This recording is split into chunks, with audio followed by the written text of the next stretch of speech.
Hey guys, welcome back to my channel. Today I wanted to tier rank all of the books that I read in 2025. I read 164 books. Several of those I read more than once, so technically I'm only tier ranking 157 books. Ranking the tiers that I am using today I got from Sarah Caroli. These are the tiers that she used in her tier ranking video. So at the bottom we have annoyed just thinking about it. This means like probably should have DNF'd it. I did not enjoy this book. Hated it. Don't want to think about it. Don't want to talk about it. Then the tier above that is could have done without. Basically, I could have DNF'd it. Could have been an email maybe. Didn't really need to read the whole thing. Then the tier above that is forgot I read this. Maybe I enjoyed it at the time that I was reading it, but it didn't make a long-term impact on me for me to remember that I actually read it this year. Then above that we have good but could be great. So these books were good. I'd recommend, but there was something missing in them that I thought that could make them better, or it was like a good concept and just didn't like live up to the potential that it has. Then above that we have I'd recommend. This is a solid book, a solid 4-star. I'd recommend this book. I enjoyed it while I was reading it. Then the tier above that is so close, but not quite there. This means I really enjoyed this book. It was like a 4.5 maybe, 4.75. It was so close to being a 5-star, but it just didn't have like that one thing that like you get when you read a 5-star. And then the top tier is made my year. 5-star, 6-star, love this book, amazing. There might be some books in this tier that made my year that are like 4.5 or 4.75 that did make my year. Just because it's not a 5-star doesn't mean like it didn't make my year. It could be just something that like really impacted me or surprised me, or it could have been a book that I didn't think I was gonna rate highly and I still think about all the time. So these aren't in any particular order. When I upload them to the tier ranking website, it just does them in random orders. So the first book we have is Mile High. Honestly, I think this is the first book in the Windy City series. I know it's a lot of people's least favorite in the series. It's my least favorite. I actually DNF'd it the first time that I read it. And then in January of last year, I went back. After I finished the series, I went back and read this one because I still wanted to get Stevie and Xander's story, but I just enjoy them more as side characters, I guess. I don't know why, but I think that this book was good but could have been great. I think that because the rest of the series is amazing, like it's my favorite series of all time, I don't know why this book didn't like live up to the other ones. Maybe it's because it's the first book, I don't know, but I do think it was good but could have been like amazing just like the other one. Then we have Percy Jackson, and I actually don't remember what this one is. It's the second book in the new Percy Jackson series that's coming out, like his high school senior series. I think I kind of forgot I read this one. I did read this in January last year too and don't remember much. I enjoyed them at the time that I'm reading them. And I love Percy Jackson, I love the series, and I love Percy himself. Like when you read from his point of view, he is so sarcastic, but I kind of low-key forgot I read it. Then we have Unspoken Things by Adrienne Young. Honestly, I think when I read this, I gave it a really high rating, like a 4.5 or 4.75 maybe, but I just don't think that's what it is. I don't really even remember like what happened in it. I'm gonna say also I forgot I read this because I don't think about it ever.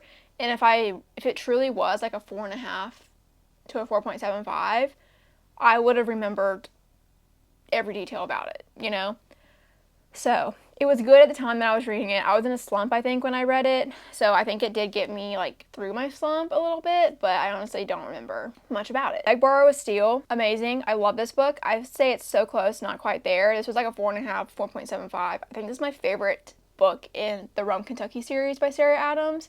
I just love like the enemies, or like rival enemies type situation, rivals/enemies to lovers. So good. And I just love the small town too. And I think Emily being the oldest sibling, I relate to her so much because I'm the oldest sibling.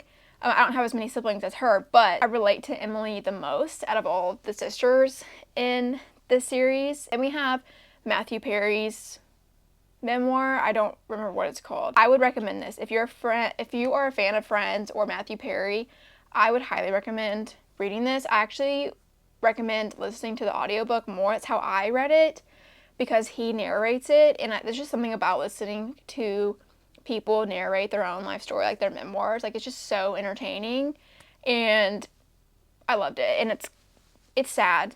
Like, all the things that he went through is really sad, but I think if you're a fan of Matthew Perry and you haven't read this, I think you definitely should. Us Against You by Frederick Buckman made my year. 5-star. I love the Beartown trilogy. So good. I think about it all the time. Then we have the next 2 books are actually from the same series, the Vancouver Storm series by Stephanie Archer. Behind the Net is the first book, and I actually really enjoyed this one. After I finished the Windy City series, I needed another hockey romance series to get me through, and I think this is definitely one of those series for me. I would recommend it. It's not anything like crazy. Like, it's a good palate cleanser book.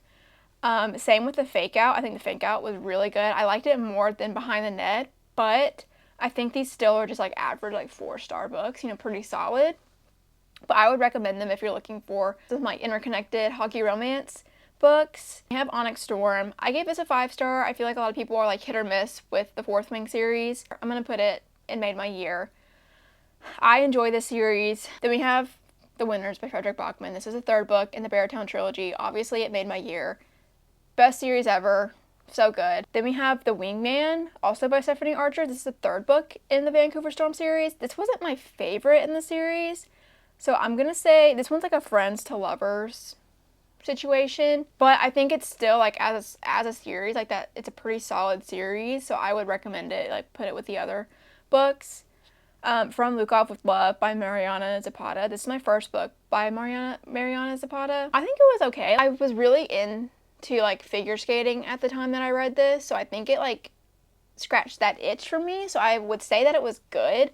I enjoyed it at the time that I read it. I kind of forgot I read it, but I'm gonna say it was good, but it could be great. I didn't love the characters, and I mean, it's Mariana Zapata, so I knew it was gonna be slow burn, but this is like the slowest slow burn that I've ever read, but I still think it was good. The Answer Is No by Frederick Buckman. I don't remember much about it.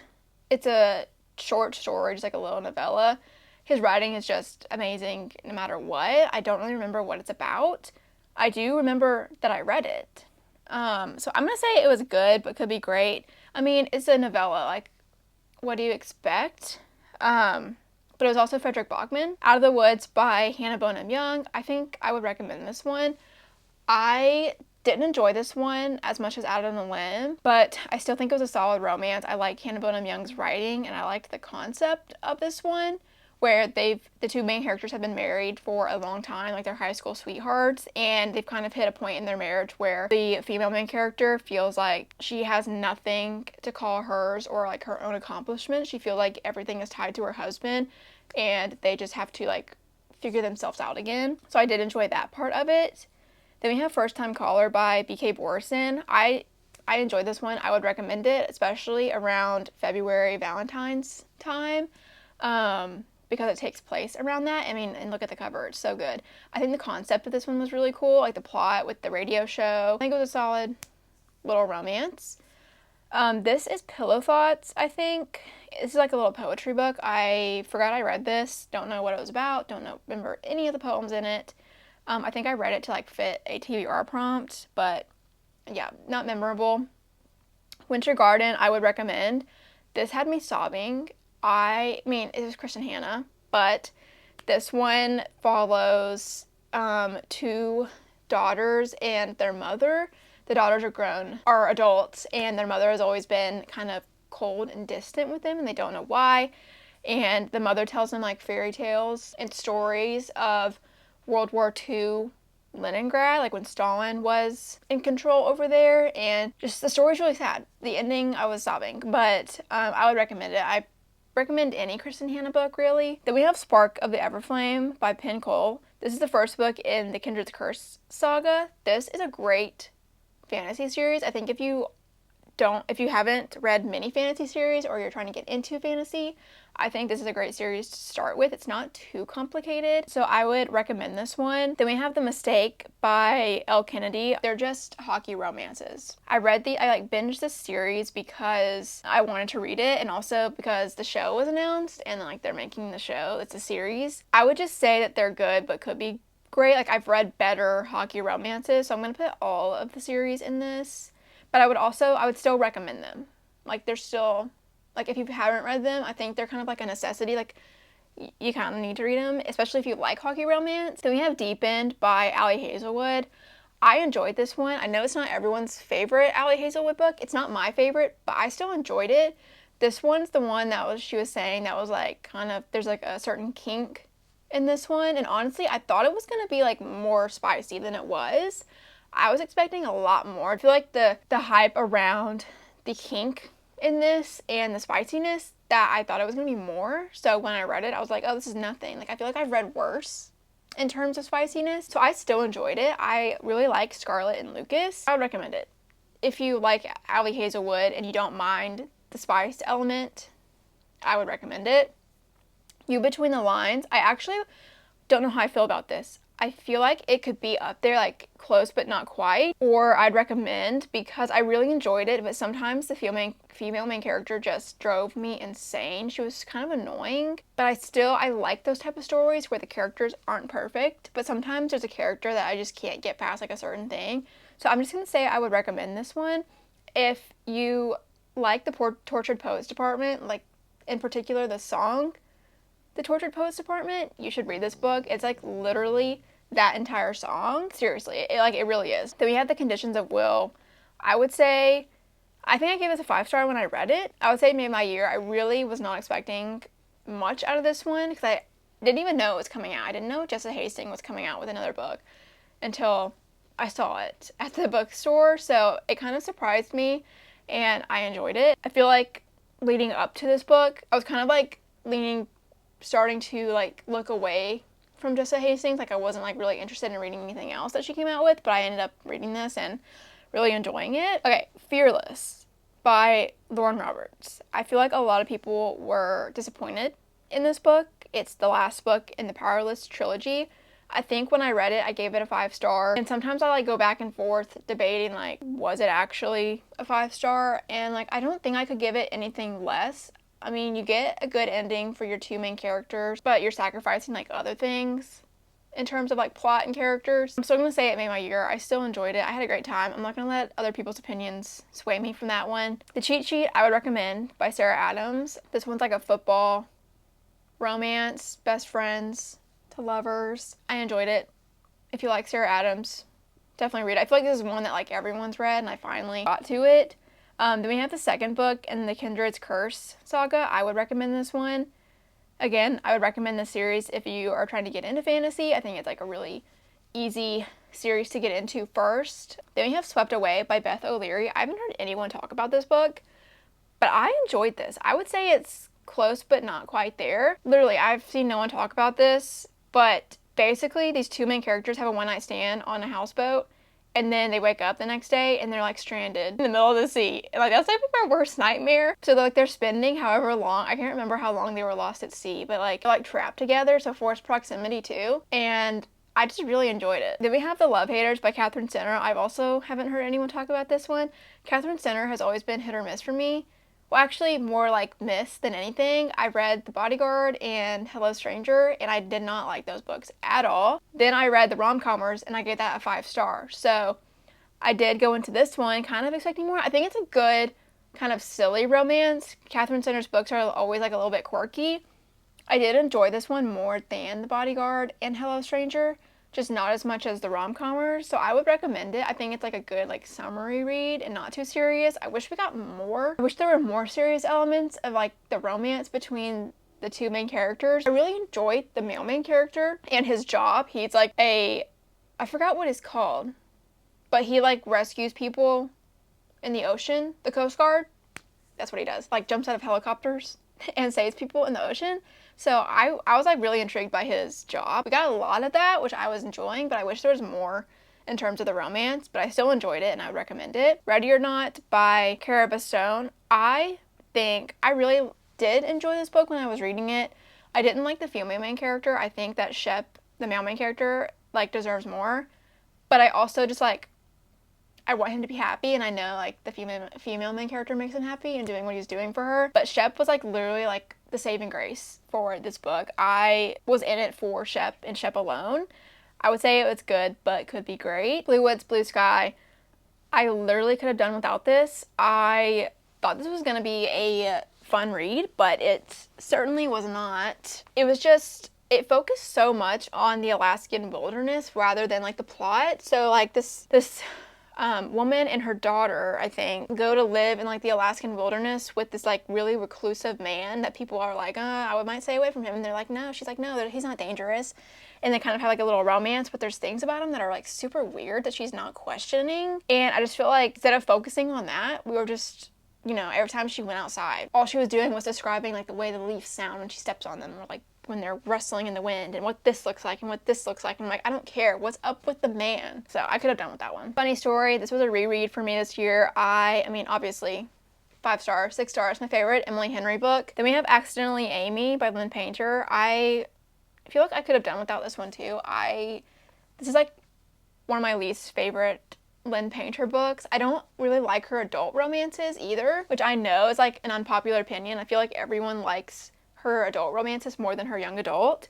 I am the opposite. I prefer her young adult romances. I don't really know why. I feel like this one, like I don't even really remember what it was about, but I did not like the main characters. I didn't like the plot. I feel like it was unnecessary and kind of wish I didn't read it. We have the rule book. This is like the second book in the little cheat sheet series. Also football romance and second chance romance. I actually liked this one too.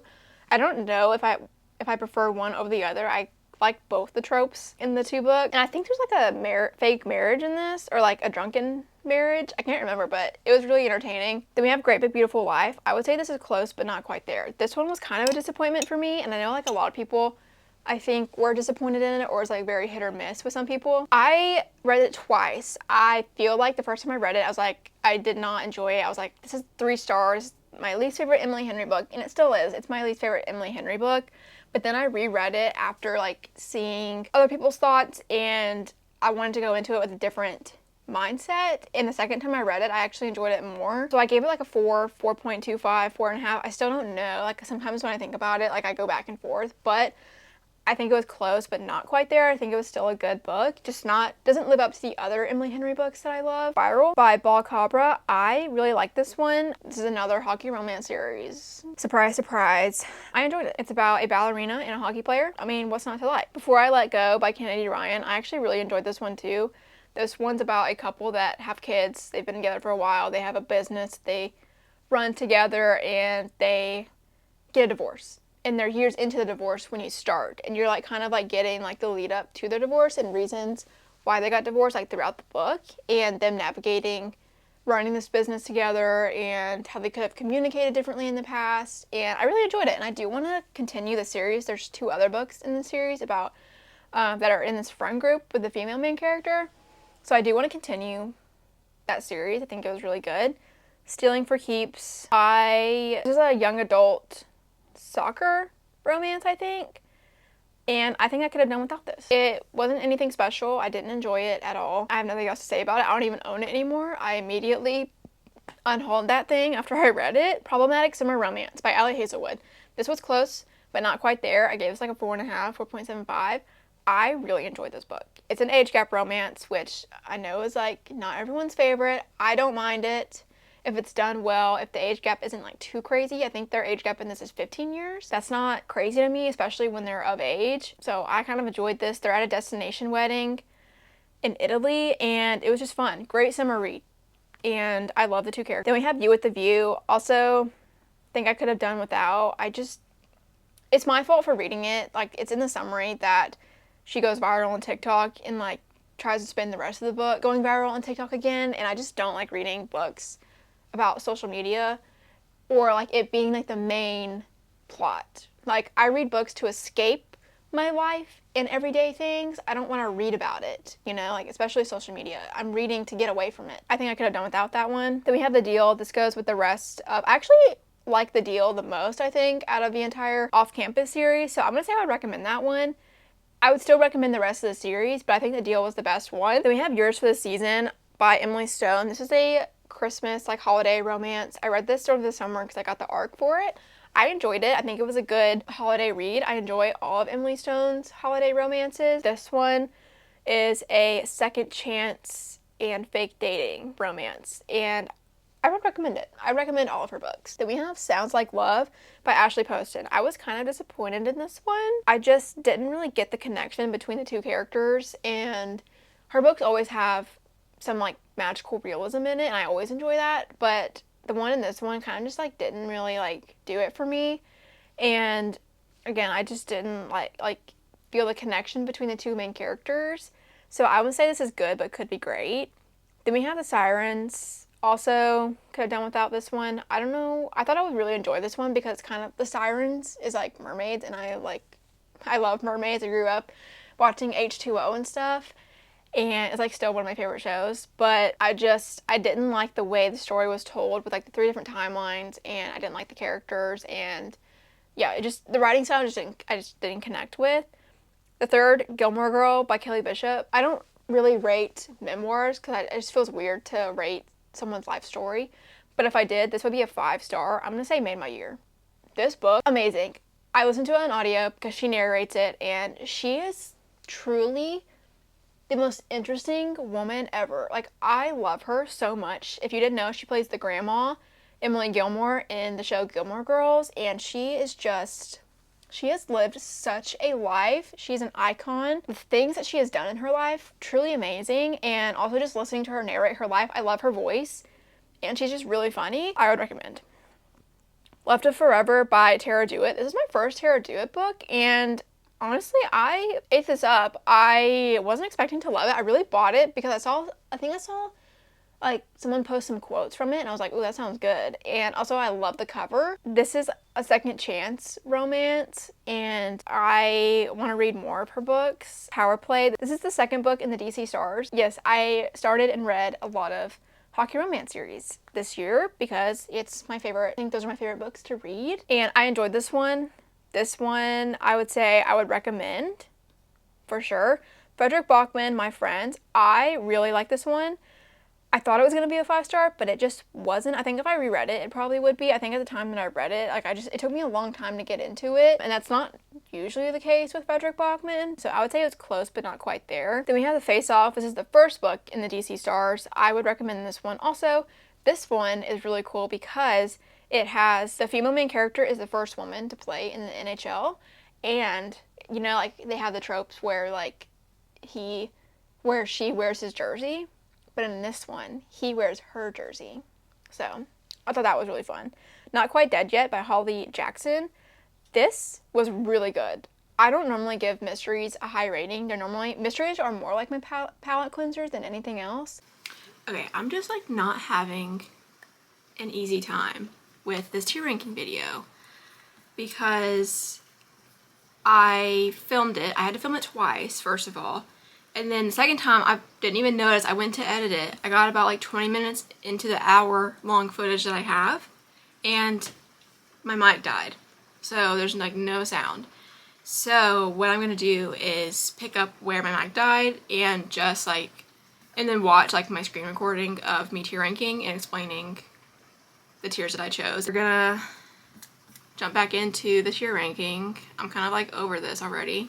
Okay, so after Not Quite Dead Yet, so that one was so close but not quite there. That's like one of the few mysteries that I actually have enjoyed. I don't normally rate mysteries that highly, but this one was actually really good. And then next is Cover Story by Vara McFarlane. I got the arc of this, and I've read one other book by her, and I did not like it. And this one, I was just like, I'm gonna read one more book by her, and if I don't like it, then like I just won't read any more of her books. I am annoyed just thinking about this book. I did not like the plot. I did not like the characters. I just don't connect to her writing or her writing style, which is really sad because like I know so many people love it. Like Haley Pham has like given every single one of her books 5 stars, but the writing is not for me, and I hate that her books are marketed as romance and like they're in the romance section at the bookstore, and they are not romance. They are just like literary fiction with a microscopic subplot of romance. There's like barely any romance in there, and I just feel like I can't get past that, which may be silly, but it's just not my favorite, and I won't be reading any more books by her. Next is Red Queen by Victoria Aveyard. This is the like quintessential YA dystopian fantasy book, and I finally got around to reading it and I liked it. I actually binged the entire series right after finishing it. If you haven't read it, I would definitely recommend reading it. Next is Gloves Off by Stephanie Archer. This is the 4th book in the Vancouver Storm series. This one is a marriage of convenience, but they're also like enemies. So like she's the team doctor and he is one of the like older hockey players and he's from Russia. And they obviously, it's a marriage of convenience. They have their reasons for getting married, and I ate this one up, honestly. Next is Promise Me Sunshine by Cara Bastone. This is so close but not quite there. I think upon a reread, I would probably give this a 5-star. I definitely could see myself rereading it in the near future. I just really liked how this one handled the topic of grief and how the main character is struggling with it. The main character, Lenny, has lost her best friend and she's kind of struggling to like get back to her normal life. And she meets Miles and he has gone through something similar and he decides like, oh, I'm gonna help you like learn to live again and like deal with this grief. And he teaches her a lot about grief, where like some days are good and some days aren't, and you're always gonna have that guilt where like, oh, I'm happy and having a good day, but then you think about it and you're like, I shouldn't be feeling this way. I just think the topic was handled really well in this book. Next is Slapshot by Chelsea Curto. This is the 3rd book and in the DC Stars series. I actually really love this one. It's a single parent and a hockey player, obviously. She becomes his personal chef and she has a daughter who is deaf and he learns sign language to communicate with her. I loved it. So I would recommend it. Next is Rebel Witch by Kristen Ciccarelli. This is the 2nd book in the Crimson Moth, Heartless Hunter duology. And I would recommend this one. I did enjoy it. It wasn't as good as the first one in my opinion. It kind of had like a lot of the same. There wasn't really anything new happening. It still had that cat and mouse chase and, you know, obviously they're still enemies, but like the ending was kind of crazy from what I remember, but I would recommend it. It wasn't a 5-star like the first one, but it was still pretty good. Next we have The Man Made of Smoke by Alex North. This is a mystery.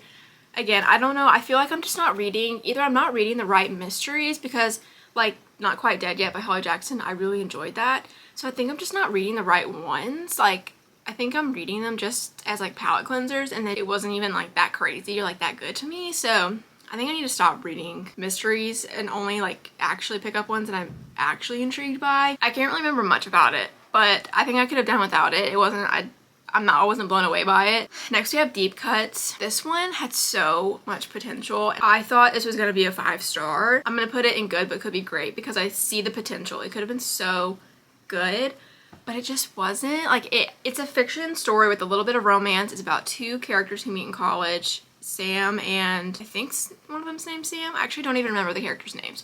But the male main character is in a band, he's a songwriter, and the female main character, she's not really musically inclined. I don't think she plays any instruments, but she loves or like writes lyrics, but she just has like an ear for music, and she like helps the male main character like edit his lyrics and stuff, and they spend like these years of like hurting each other and then like also still needing each other, and I like the concept. I just don't think it was executed very well. Next we have Sunrise on the Reaping, Suzanne Collins. Made my year. I mean, it's amazing that Suzanne Collins is still like pushing out these books and they're still so relevant and still so good. I feel like a lot of times if you like try to continue a series like years after, they just don't hit the same, but Suzanne Collins, she gets it right every single time. I'm so excited for this movie. It's gonna be so good. Next we have The Dagger in the Flame. I thought this was gonna be good. I could have done without it, honestly. I listened to the audiobook of this because Freddie Carter narrates the male main character in this, and if you didn't know, he plays Kaz Brekker from the Shadow and Bone Netflix series. That includes Six of Crows duology. He was like the perfect Kaz Brekker, and I love his voice, is just amazing for fantasy reads. And that's why I wanted to listen to the audio, but I just wasn't really like into the story or the plot. I really didn't understand it. It kind of does have like a cat and mouse type of thing where like he's chasing her and like he's like supposed to kill her. I'm not really sure like what the point of the story was, so I just think I could have done without it. And I really wanted to enjoy it because Freddie Carter narrated it, but I just wasn't into the plot. Next is Book Lovers. This was a reread made my year. Obviously, it's 5 stars. Next is First Lie Wins by Ashley Elston, maybe? I can't remember her last name. I actually did enjoy this one. I think it was good, but could be great. This one, the female main character has like, I forgot what her job is, but she basically like has to find out like information about people, and like one of her assignments is like her boyfriend. Like she pursued this guy because he was her assignment and they're dating, and he's doing like shady black market stuff, I think. It was intriguing. Kind of like some high stakes in there. Next is Red, White, and Royal Blue. I would recommend this one. I finally read this one this year. It's been on my TBR for so long. I enjoyed it. I liked the romance. I liked the concept, the plot, and then I watched the movie. The movie was also good. Next is Passion Project. I think this was good but could be great. Like this has a very similar plot to Promise Me Sunshine, where the female main character is dealing with grief, like losing someone important to her. In Passion Project, it was actually her boyfriend, not best friend. So she's struggling with that, living in New York, and feels like it's her fault that he died. And she meets the male main character, I actually don't remember his name, is like, I'll help you find your passion again, like, cause she's obviously like depressed and like doesn't know how to live after losing someone important to her. So he helps her with that, and then they also spark up a little romance. So I think if you liked my Promise Me Sunshine, then you should read Passion Project, or vice versa, because they're very, very similar. I just think Promise Me Sunshine was executed a little bit better. Next is One Golden Summer. Made my year, obviously. Top 3 of the year. This is probably the best romance, one of the best romances that I read in 2025. I absolutely ate this up. I need to do a reread of this summer. Like, I need to book a lake trip, because this book needs to be read by the lake. It is so, so good. I don't think I could say enough good things about it. Next is Collide by Ball Cabra. It's a college hockey romance where the female main character is doing like a psychology study, I think. And the hockey player is the captain, and he kind of, his punishment is to help her with her project, I think. So they have to work together.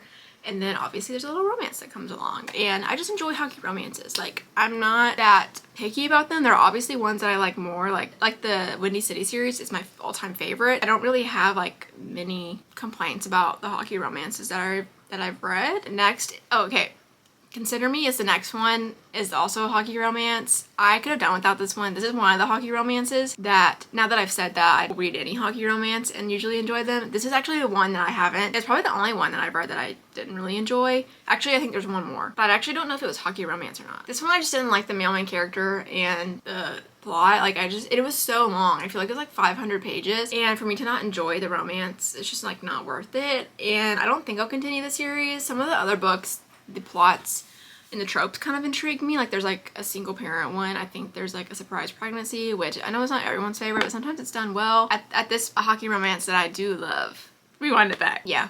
This is the last book in the Windy City series, and I'm so sad that it's over. She saved the best for last. Like, I love Rio. He is my favorite character in this series. And then It's a Second Chance, Friends to Lovers, childhood friends to lovers, and that's my favorite trope, I think. That is my favorite trope. Obviously, it made my year. Map of the Otherlands by Emily Wilde's Map of the Otherlands. I really enjoyed the first book in this series. This one is the second one, but I think this book made me realize that cozy fantasy is not for me. Like, it is just not my favorite. I don't enjoy it. I wish I did, because it seems like it's such a good concept and I wish I could get into it, but if there's not much happening in plot terms, like with fantasy, and it's just kind of like, I don't know, it depends. Like, I feel like sometimes I do like character driven and not much plot going on, but not in like the fantasy sense. I think in a fantasy I need like stuff to be going on to keep my interest, because a romance I'm usually always going to be interested, if that makes sense. So I'm not going to continue the series. I'm sad because I really enjoyed the first one, but cozy fantasy is just not for me, I don't think. Next is Releasing 10 by Chloe Walsh. Made my year. This book was so depressing, but also I loved it. I can't wait for the next book in the series. I need Liz and Hugh's next book. Like, that's what I want. Like, I don't need anybody else right now. I want that, and I need an announcement stat, because this book hurt.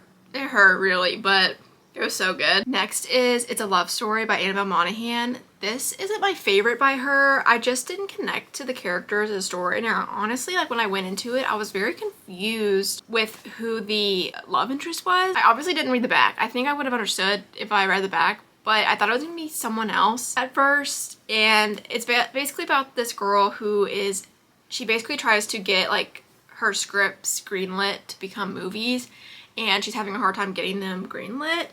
And for this particular script, she says that she can get this famous singer to write a song for it, that because she worked on a show with him when she was younger. She's a child actor, and he was on this show with her. And so I thought that was going to be the love interest, but no, it's one of those like studio execs that she works with. It's one of the studio executives that she works with, and that like kind of surprised me. I think maybe that's where I went wrong. Like, I feel like maybe if I knew like who the love interest was and I wasn't confused, and maybe I would have enjoyed it more. Next is Dream Girl Drama by Tessa Bailey. Actually, I zoomed in on this because I don't know, was this a hockey romance? I think it was. It had this sprayed edges with hockey sticks on it, I think, or skates. I think she was a dancer maybe.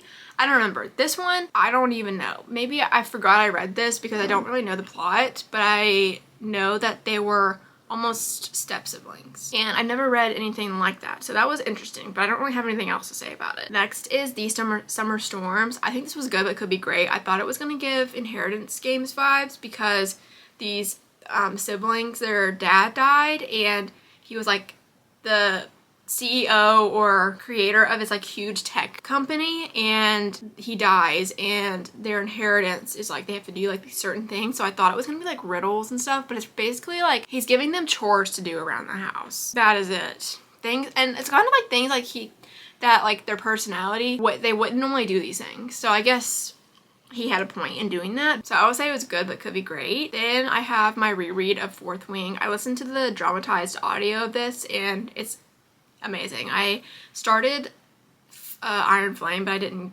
get that far into it. But it's just so fun, like listening to it with the sound effects and the different voice actors. It's actually amazing. The Wedding Dashers. I'm annoyed just thinking about this. I did not care for the female main character. So she is going to Ireland or Scotland, I can't remember, for her sister's wedding, and she hasn't met the guy that her sister is marrying. But she has this like preconceived notion of the best man, who is either the friend of her new brother-in-law or is the brother. I can't remember. But she has this like preconceived notion of him for some reason when she's never met him, about like how he's like an awful person and all that stuff. And she meets this guy like on the way there. They're having a hard time getting because of like delays and stuff. And this guy that she's ranting to about how awful the best man is actually the best man. And she like won't let him get a word in to defend himself, and it just annoyed me so much. Then we have What Happens in Amsterdam by Rachel Lynn Solomon. I would recommend this one. It was actually pretty surprising. I don't know why I was surprised that I like this, but it takes place in Amsterdam, which is really fun, and also a second chance romance. I would recommend that one. Then we have Stay or Remember Me by Abby Jimenez. This made my year. This was a 5-star for me. I know a lot of people didn't love this one. I think a lot of people thought it was insta-lovey, and honestly, I can see why people would say that. But I think within the context of like how the two main characters met and the situation that they're in, I think it makes sense for them to be like, for it to be kind of insta-lovey, because they go on a date and have this instant connection, or like they're very like infatuated with each other, and like obviously want to continue like going on dates, but she's moving the next day back to her hometown, which is like across the country. They don't get that opportunity to continue dating, and she's moving back to help her siblings take care of her mother, who is going through dementia or Alzheimer's, I can't remember. And the male main character, Xavier, is like, well, I'm still gonna make it work. And like they both still want to see each other and try to figure out this thing. So it made sense to me, and I enjoyed it. We have May Luna.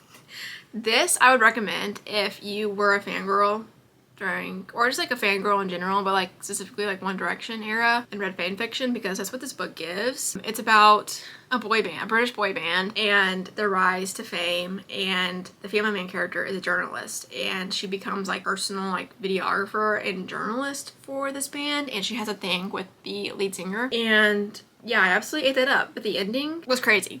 I'll just say that. It was crazy. But I would recommend it, I think. Then we have Atmosphere. This made my year. I originally gave this book like a 4.5, 4.75, but I think it's a 5-star. I just love the plot of this, and I love the characters. I love Joan and her journey and all the things that she learns about herself. It takes place in the 80s with the main character Joan, who joins NASA's astronaut program as this is like the first year that they're letting women join the program, and she's like one of the few women in it. So like we're navigating that, and then also I really liked the NASA plot line. Like I thought that was very interesting, and also just like her making friends and discovering who she is in this program. Like it was just so good. The ending, very adrenaline pumping, like your heart will be beating so fast. It was crazy, but I loved it. Next we have This Is a Love Story. I get annoyed just thinking about this. I did not like the writing style. I actually DNF'd it. Not for me. I can't even tell you what this is about. It's just, I just did not like it. Next we have I think this is the third book in the Kindred's Curse saga, Heat of the Everflame. And this one I think was good but could be great. For it to be a third book, this one started where the second book ended, and then still at the end of this book, 1,000 pages later, we're back to the beginning where we started. Like the book just goes in a circle, like no progress was made. And that just annoyed me. I was like, you're telling me I read 1,000 pages for us to end up back where we started? Like, what's going on? That's why I say it was good, but I think it could have been better. This one, Training the Heart. This is a cowboy romance, part of a cowboy romance series. This is the second book. I liked the first book, I think, more. I actually don't even remember what this one's about, to be honest. I think she's a horse trainer and the guy doesn't want to hire her for some reason, but he does. These books in this series are like mainly spice, which is kind of annoying. Maybe that's why I'm not enjoying them as much. Like I feel like there's not much in plot because there's just so much spice. So I think they're okay and good. If you like cowboy romances, then you'd probably like it. Next is Something Wilder by Christina Lauren. I can't believe it took me so long to read this book. I would recommend this one. This one's very high stakes. This is a romance book, but there's like literally crazy high stakes in this. Like they're in the Wild West, like searching for like gold, or like treasure or something. There's literally like bandits like attacking them, or so many things happening. It was so fun. Actually so fun. I would recommend this one if you haven't read it yet. Then we have A Million Junes by Emily Henry. I think this was good but could be great. I think it's like a magical realism. I'm not really sure like the genre of this, but it was interesting, but it's just not like super memorable in my opinion. And this is like one of her earlier books, and I do want to read, like I read this because I wanted to read like her backlist. I just like her romance, her like purely like fiction contemporary romance one's better. Gifted and Talented by Avi Blake. I'm actually really surprised that I like this one. I would recommend it. I'm not like the biggest fan of Avi Blake. Like Atlas 6 was kind of hard for me to read, and I want to continue the series, but I think I need to refresh the series for me. But that's a side note. But this one like follows 3 siblings after their father died, and he was also had this like huge company, and they're trying to figure out like who he left it to. But the 3 siblings all have like some sort of like power, like telekinesis or something, like different things. And I'm like, I still don't understand that part of it, but it was very interesting. I really liked it. Then we have Hat Trick by Chelsea Curtis, the 4th book in the DC Stars series. I love this book. So close, but not quite there. Honestly, I don't know if it could be a 5-star if I reread it, but it's like a 4.5 at least. This one, I just love the male main character in this one, Riley. He is so sweet. Then we have Main Characters by Hannah Orenstein. I would recommend this one. I think it's a good lake read, and mainly follows 2 sisters who didn't know each other existed, I don't think, because her dad had 2 families, and they meet when their dad dies. One of them's trying to sell the lake house, the other one doesn't want to sell the lake house, so there's that issue. I guess I said I would recommend it. I think it's good but could be great. Then we have Darling Girl. Could have done without. This is a Peter Pan retelling. Peter Pan is nasty in this. He is like deranged. That's all I gotta say. I could have done without it. We have The Women.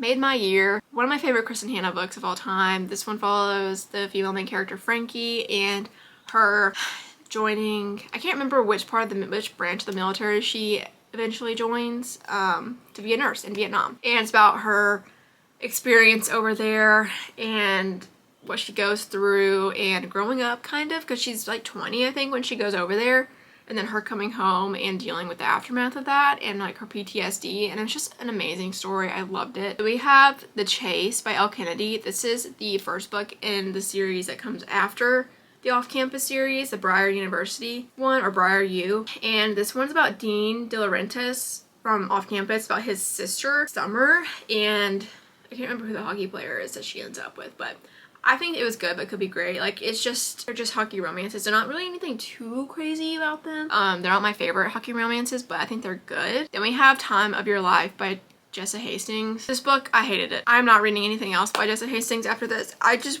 like, I didn't know she was coming out with this, and I was just kind of intrigued by it, and I just don't think I'm gonna read any more by her. I did not like the characters in this one. The mailman character is so annoying. This is basically just like a 90s version of Magnolia and BJ, and I just feel like it was unnecessary. Like, the characters' personalities were like Magnolia and BJ. It's like not anything new, so I don't really think she should have published this. Like, I don't really understand the point. And I'm definitely not going to continue that series because it's going to be a series, and I probably won't read anything else by Jessa Hastings. Then we have Our Infinite Fates. I think this is really good. I would recommend it. I liked the concept of it where the two main characters will basically like find each other in every lifetime, but they're cursed to kill each other in every lifetime. Insane. And you kind of get to a lifetime. You get like point of views of their previous lives. One of them always kills the other by their 18th birthday, so they don't get to live very long in a life. The current life that they're in, one of the characters really wants to stay in, so she's determined to not get killed. And then you kind of get like the history of, like, by the end of it, you kind of get the history of why they're cursed or like how that happened. And I think it was, then we have Evie Drake Starts Over, or Evie Drake Starts Over. I really enjoyed this one. It made me want to read more books by Linda Holmes. This is just like a fiction with a little bit of romance in it, but I really enjoyed it. The main character, Evie Drake, is a widow, and she's living in her big house alone, and then she rents out one of her apartment that's part of the house because her husband was her husband that died recently was a doctor. She rents it out to a former baseball player, like a former pitcher, and they become friends, and obviously there's a little bit of romance, and I liked the romance in this because they were a little bit older and they communicated so well. Queen of Shadows, I reread this, obviously made my year. I need to continue my reread this year, but I think I'm putting it off because I don't want to do the tandem read, but I think it's necessary. Then we have Wild Side by Elsie Silver. I would recommend this one. I think this is my favorite in the Rose Hill series. I like that the mailman character was a like WWE person, like a wrestler. I didn't even know, like, I knew what it was, but I didn't know like how it worked. Like, I didn't know there was characters in the story, so that was intriguing to me, and I liked the romance between the characters, so I would recommend. Then we have Glass Sword. This is the second book after Red Queen. I would recommend it. I liked it. It kind of just continues like from Red Queen, like what happens. Like I said, it's a YA dystopian. And then the next one is King's Cage. This one was also good. I would recommend. I think the first book was the best one in the book. I think the first book is the best one in the series. I feel like a lot of times in fantasies that's the case, but I did like the first 3 books. Then we have It's Different This Time by Joss Richards. So good. This is a close but not quite there. It's like a 4.5, 4.75. I think if I reread it, it could be a 5-star. I loved it. This one's like a second chance romance. It takes place in New York. If you're like a theater kid or you like musical theater, I think you should read this one because the female main character is an actress, but her background was on Broadway in like musical theater, and I like that aspect of it because I did theater in high school and college too, so I just liked reading about that. We have War Storm. It's the last book in the Red Queen series. I'm annoyed just thinking about it. I hated this book. It's 600 pages and it has such an unsatisfying ending. For it to conclude this 4-book YA dystopian series, it was not what I wanted. Then we have The Bright Years. This made my year. I sobbed uncontrollably reading this. It was amazing. This one's about like generational trauma, and I've learned that I kind of like that in books. So a lot of the books that I've been reading after or like have been buying recently have that in it. I don't know why I'm intrigued by that, but it's just very interesting. I loved it. It made my year. And that was a debut novel too by Sarah DeMoff, which is crazy. Like, I feel like a lot of debut novels are. And we have Love Arranged, I think. This is the last book in the series by Lauren Asher. I think it was okay. I kind of forgot I read it, to be honest. It wasn't really that memorable to me. Then we have 28 Summers by Ellen Hildebrand. This is the first book that I've actually enjoyed by Ellen Hildebrand, which I was very surprised. It shocked me. But this one, I think I loved it because it has like that type of romance where it's kind of just annoying, where the two main characters aren't together and they spend years, actually 28 summers, so 28 years, like being unhappy without each other. So they meet every summer for 28 summers during Labor Day weekend to be together. Like, they're in love, but yet they marry other people. But I loved it. It had a sad ending, and it's frustrating at times, but I really ate this one up. Then we have Silver Elite by Danny Francis. I actually really enjoyed this one. I feel like there was a lot of controversy around it when it first came out. I liked it. I was actually surprised by how much I liked it. It gives Divergent vibes, definitely. And I can't wait to read the second one. I don't really remember much, but in saying that, I don't really know, I can't remember what type of magic or what the fantasy element in this is. I can't remember. There's some sort of magic where I think she can speak into people's minds or read people's minds. It was something like that, and those people are executed in this world. So she goes into the academy that kills those people. So she's undercover basically.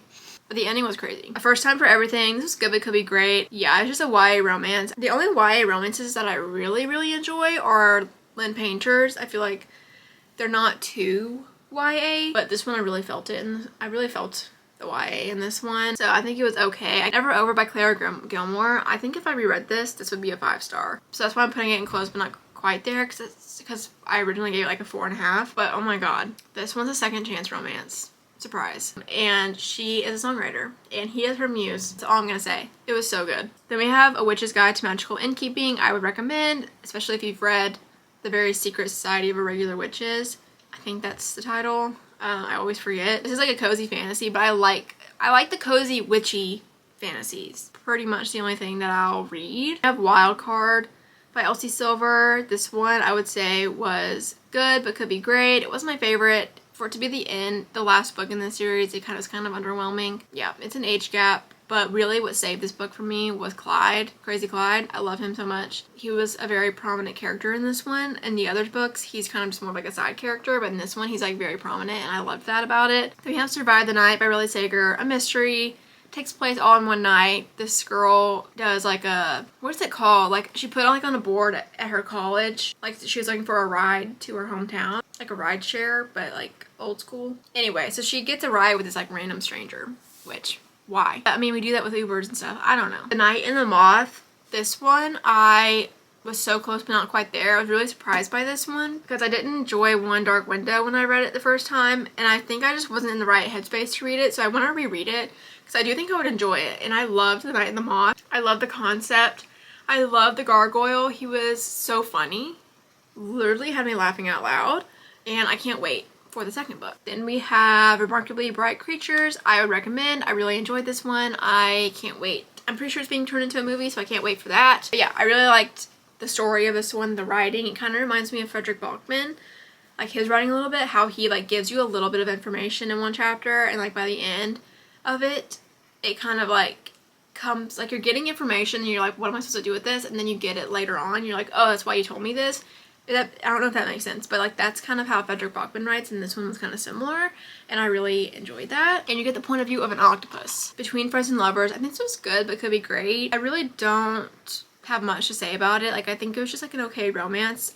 I thought there was going to be a love triangle in it, but there's really no chance for the other guy in this, so not really a love triangle. Then we have People Watching by Hannah Bonham Young. I think this was good but could be great. It wasn't my favorite. I kind of had high expectations for this one, but I feel the two main characters in this one, their connection was purely physical, and I couldn't get past the male main character. He told her that he doesn't want a long-term relationship. That's just not him. He likes hookups, and he's more a physical person, and he's supposed to be teaching her that kind of stuff. And then all of a sudden by the end of the book, he's no, you turned me into a monogamous dater. By the end of the book, she's changed him and he wants to be in a long-term relationship with her. I just thought that was kind of weird and kind of sudden. Then we have Soul Searching by Lila Sage.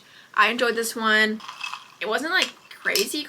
It's her new paranormal romance series where the female main character can see ghosts and talk to them, which is fun. So then we have If It Makes You Happy by Joy Olivia. I would say this made my year. I didn't give it a 5-star, but in terms of it being a seasonal read, I think it's a 5-star. I would say it's a 5-star because normally seasonal reads like this, they're really just for the vibes and not much plot, and they're not usually the best in terms of emotional depth, but this one had everything that I love, and it was the perfect fall read. If you like Gilmore Girls, you should definitely read this book. I loved it. Then we have The Summer We Ran.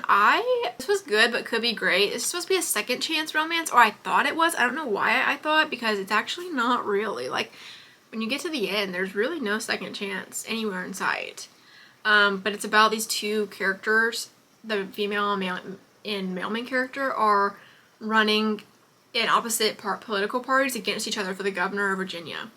And they have a history. They dated for a summer when they were like teenagers. You don't know what happened, like what went down between them, like for them to have split up. And yeah, it was crazy what actually happened. But by the end of it, I was kind of disappointed. I was like, why did I read this? Like, I thought there was gonna be a second chance. You're really just reading about their summer they spent together as teenagers, and then like them as adults, like remembering that. Like, there's not really much second chance happening. Then we have Play Nice by Rachel Harrison. I think I could have done without this one. This is like supposed to be a horror book, but honestly I wasn't like very like scared or anything. It's about this house that's possessed by a demon. I feel like it wasn't very high stakes at all. Like, I wasn't really worried at all about this demon, even though, like, you know, it's a demon. You should be worried, but I wasn't. And there was like no resolution at the end. Like, she's trying to get this demon, the female main character is trying to get this demon out of the house so she can sell it, and there's no resolution. So I'm like, why did we go through all of this for? I think I could have done without it. Then we have Casket Case. I really only read this because it's by an Alabama author and it takes place in a town in Alabama, and I'm from Alabama. But I think it was good but could be great. I didn't really care for the romance in here. I like the concept of the male main character was a logistics coordinator for death. Like, that was cool. And then the female main character runs her family's casket business. The romance was kind of insta-lovey. Like, they're together by halfway through the book, and then like immediately after that halfway point, the third act breakup happens, and they're not together until like the last 10 pages of the book. So I didn't really like the pacing of it in terms of that, but it was good, I think, for the spooky season. Then we have The Wedding People. I recommend this one. I really liked it. It takes place over a week at this like fancy hotel, and the female main character goes there for reasons that I cannot tell you, but she befriends like there's a wedding happening at this hotel, and the bride of this wedding kind of hijacks Phoebe as like almost like her maid of honor, and is dragging her along to all these wedding activities. And Phoebe's like, I don't know who you guys are, but okay, whatever, I'll do it. She spends the week doing like wedding activities, and then the actual wedding happens. But I really like the plot of this one. I would recommend this one. This one was fun. It's about two rival ghost tours, which I haven't read before, so I thought that was interesting. I don't really have much to say. I think it's good for like the October season, and that's all I gotta say about it. Then we have Enchantra by Kaylee Smith. I'd recommend, or I would put this in close but not quite there. I felt the same way about Phantasma. These books are amazing. I love the deadly high stakes games in this. Like, it's so fun, and the romance always good. So I would recommend this, and definitely read them during the October months. Then we have Before We Were Strangers, made my year. This is a second chance romance. Surprise, surprise. I know I keep saying that, but it's just my favorite trope. And this one's about two people who dated in college, had like a whirlwind romance, and then flash forward 15 years, or I think it's 15 years, they're not together. And so you're getting like the past and present, and I eat up a second chance. I do. And that's like my only reasoning for that. I really like the writing in here. Then we have Rewitched by Lucy Jane Wood. I could have done without this one. This one's like a witchy cozy read, but this one just wasn't. I think it was too cozy for me. Like, I don't even really remember the plot, and it just wasn't like intriguing to me, so I could have done without that one. Mate by Allie Hazelwood, close but not quite there. Honestly, I ate this one up. I like this one better than Bride, actually. We have The Mad Wife. This one I would recommend. It was very interesting. Like, it takes place in the 50s about with the female main character. She's kind of struggling to be the perfect 50s housewife, and there's like other things going on. It's kind of like creepy. So I just really liked the setting. I liked the time period and the other things that were going on. Hot Wax by NL Rio. Annoyed just thinking about this. I wanted to love this. It's one of my highly anticipated reads. It did nothing for me. I couldn't stand the female main character. I think the description of the plot is kind of misleading. I couldn't get behind it, and I'm very disappointed that it wasn't a 5-star like I predicted it would be. Revolve by Bala Cabra. I recommend this. This is the third book in the Off the Ice series. This one's about a figure skater, which that's even better. Double having a figure skater and a hockey player in a romance book is like my favorite. The hockey player is suspended from the team, and the only way like he'll be given a chance to get back on the team is to be this figure skater's partner. And I absolutely ate that up. Another cozy fantasy that I probably should have DNF'd, but I was like, let's just keep going. Could have done without. I just don't like cozy fantasy. An Academic Affair, close but not quite there. I actually really enjoyed this one. It's about two like academic rivals that become lovers. Also a marriage of convenience, and I ate that up. I love academic rivals. I love rivals to lovers. So good. Unsteady. This was a hockey romance and a figure skating romance. I did enjoy this one. If you like Binding 13, I would recommend this book because it kind of gives Binding 13 vibes. With the family main character, her family life is kind of like Shannon. And then the hockey player kind of gives Johnny vibes. And that's probably why I ate this up, because I love Binding 13. So if you like Binding 13, then I would recommend this book. Wild Dark Shore, close but not quite there.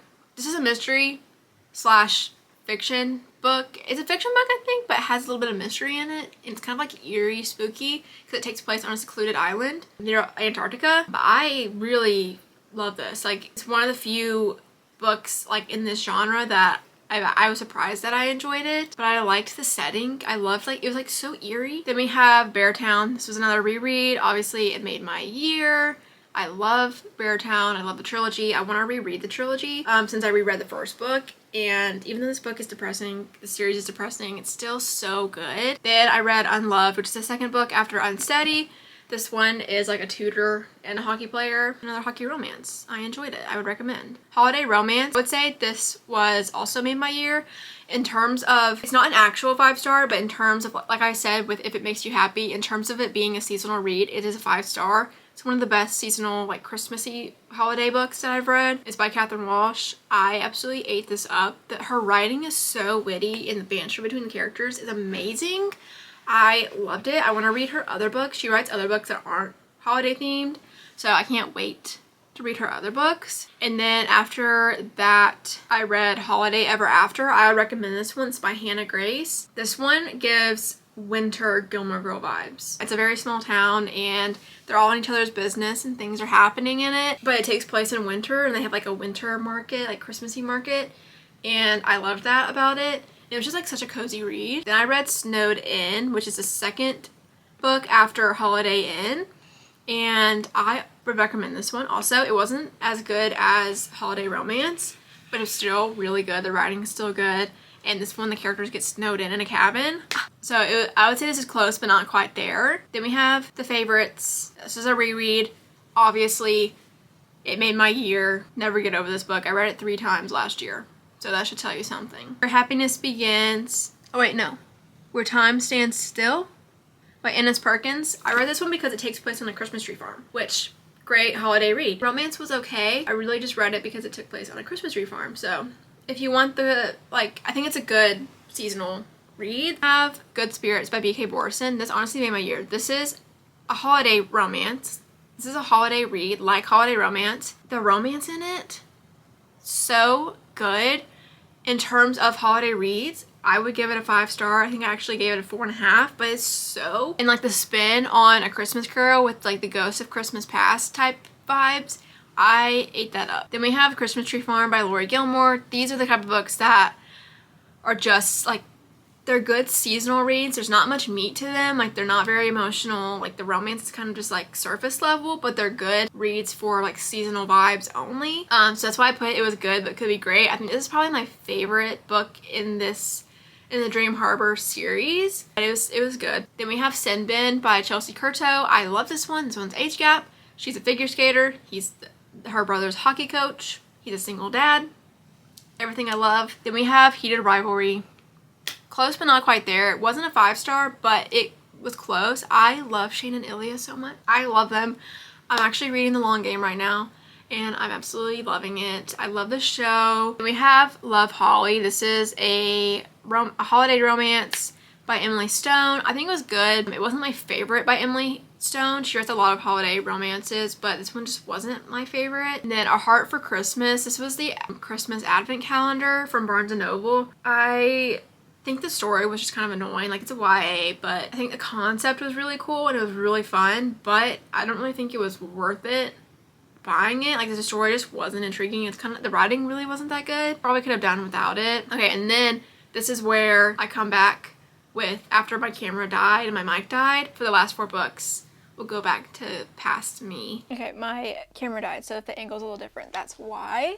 But we have 4 more books left to rank. And so next is Holly by Adeline Grace. This is a novella in the Belladonna series about with Blythe and Eris, and I just really liked the series and the gothicness of it, and it was just pretty fun, and I think that it was good, just like a good Christmas novella and like a series that I've already enjoyed. Then we have Where We Belong by Ennis Perkins. This is the 2nd book after Where Time Stands Still. This also takes place on that same Christmas tree farm, but it's not as Christmassy as Where Time Stands Still. So I really don't think you have to read it during the holiday season. And I think it was okay. It was good, but it could have been better. Then we have Buckeye. This I was very disappointed in. It's a historical fiction that takes place in Ohio during the World War II time. So you have the main character who couldn't join the military or the army because he has a deformity in his leg, and he marries a woman who can basically predict people's death. And I thought that was like very interesting to mix like a historical fiction with that type of, I don't even know, like paranormal aspect. I don't know. You barely get anything about the wife and her abilities. Like, it's like very much of a side plot. He's like connected to another woman in this town, and I just didn't really enjoy plot. There's like no happiness in this book at all. Like, it was just straight up sad from beginning to end. Like, there were no happy moments in it. So it wasn't the best thing I've read, and I could have done without it. And we have the last book, or this is a novella, and that is In Every Morning the Way Home Gets Longer and Longer by Frederick Bachman. I actually really enjoyed this one. It was about a grandfather who is, I think he is getting like Alzheimer's, and he's worried about not being able to tell his grandson all these things about himself and his life. He's kind of like has like a different type of relationship with his son versus his grandson, and the grandson is like, "Don't worry, Grandpa, I'll tell you all the things that you don't remember." And it was just like really like sweet and also sad. And he'd already lost his wife. He's like talking to her saying like, "I don't know what to do. It's my mind is like getting smaller and smaller." And she's like reassuring him, and it was just really, really good. Those are all the books that we read in 2025. I'm actually really happy with how this looked because we have majority of the books at the top of the tiers rather than at the bottom, which is what we want. I feel like I had a good reading year. So thank you guys for watching my tier ranking video. If you guys enjoyed, give it a thumbs up, comment down below, subscribe if you haven't already, and hopefully I'll see you guys in my next one. Bye!